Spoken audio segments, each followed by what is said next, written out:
Baik, terima kasih atas kesempatan yang diberikan. Perkenalkan, nama saya Alan Lantang, NIM 912080051.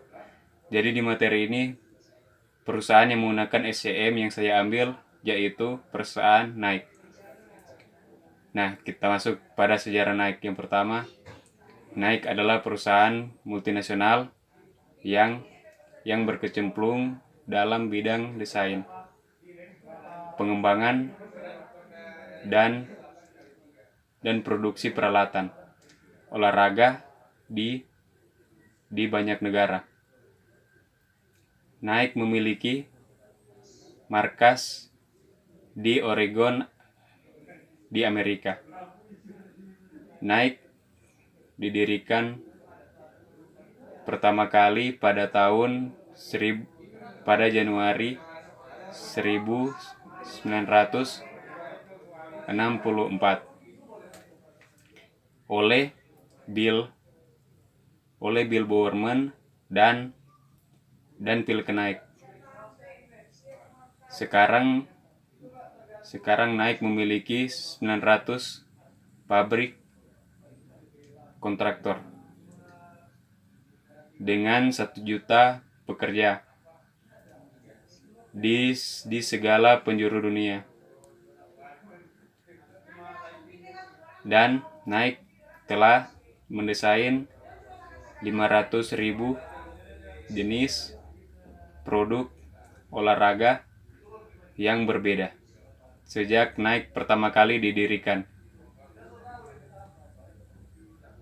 Dan selanjutnya kita masuk kepada proses bisnis perusahaan Nike. Jadi di proses bisnis perusahaan Nike ini terbagi menjadi 7, yaitu yang pertama adalah plan. Nike akan melakukan berdasarkan tren pasar saat itu. Kemudian Nike akan merencanakan wilayah mana saja produk tersebut akan didistribusikan. Perencanaan lainnya yang dilakukan adalah perencanaan strategi pemasaran dan manajemen risiko. Yang kedua, desain. Pendesainan aparel olahraga yang akan dibuat. Desain yang dibuat kemudian akan dikirimkan kepada pabrik kontraktor yang mengikuti kerjasama dengan Nike. Yang ketiga, Nike. Jadi Nike memiliki 900 kontraktor pabrik untuk berbagai macam aparel olahraga. Di pabrik-pabrik inilah desain yang telah dibuat akan diproduksi. Produk Nike akan melewati proses seleksi yang sangat ketat untuk memenuhi standar produksi Nike. Hanya produk yang lulus standar produksi yang akan keluar dari pabrik untuk kemudian didistribusikan ke retailer resmi Nike. Yang keempat, Move. Jadi produk akhir akan didistribusikan ke retailer yang telah melakukan pemesanan sebelumnya. Yang kelima, Sell.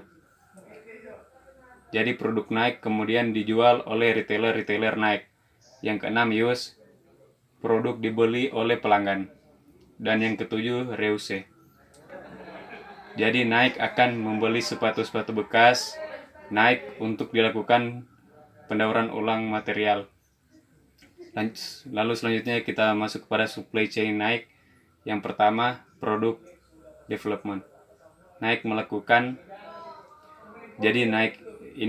planning dan desain untuk melakukan produk yang akan diproduksi dan dipasarkan nantinya.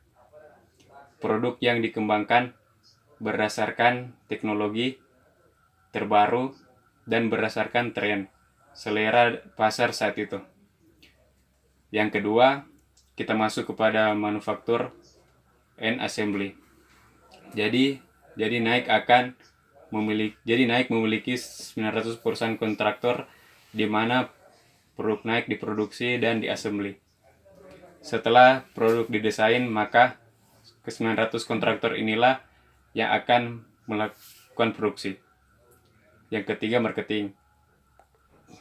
Produk yang selesai diproduksi kemudian akan didistribusikan ke retailer Nike, baik melalui official store, toko online, ataupun mall atau toko sepatu lainnya. Jadi begitulah SCM dari perusahaan besar Nike. Terima kasih.